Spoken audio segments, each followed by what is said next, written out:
Well, the outrage actually comes from the fact that I had planned to shoot the film and in Venezuela because it's a film.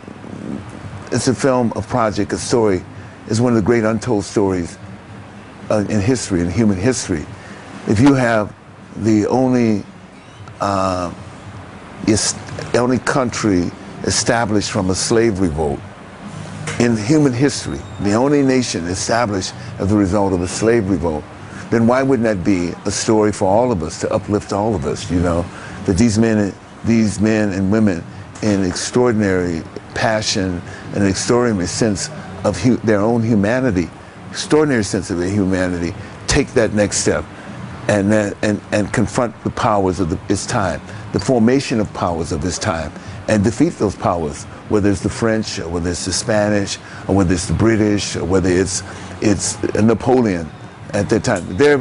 Why wouldn't that be a story that someone would want to talk about? You know, and something that it was the first victory of Africans against the institution of slavery. Simple as that. Why wouldn't we want to tell that story? Why wouldn't we think that would be an uplifting story?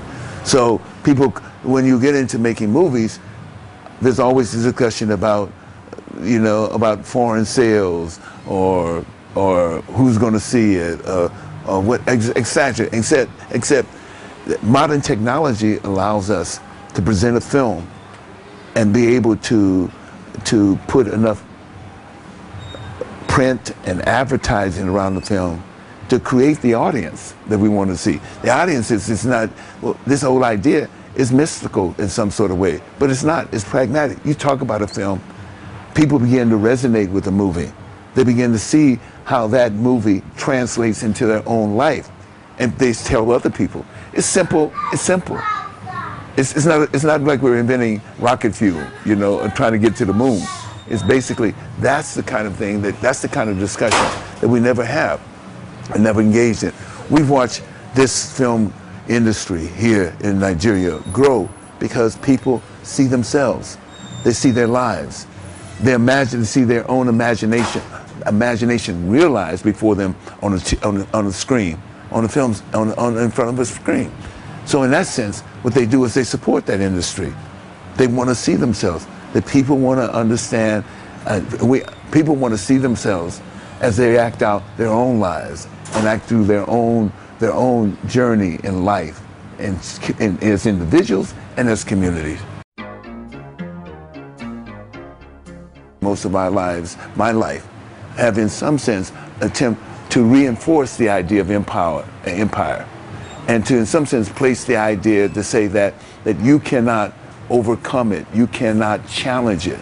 So that's most of the movies about that, whether it's the opening up of the West, or whether it's a movie about the victory, this victory, or that victory, you know. But we never see stories about the great struggles against colonialism. We never see stories about the Ashanti people and their struggle against the British colonialism. We never see stories about the Zulu people and their struggle against British colonialism and Afrikaner nationalism. But those stories are challenging. People are challenging, and I think people have a sense of themselves and understand themselves in terms of their capacity to resist injustice and resist domination.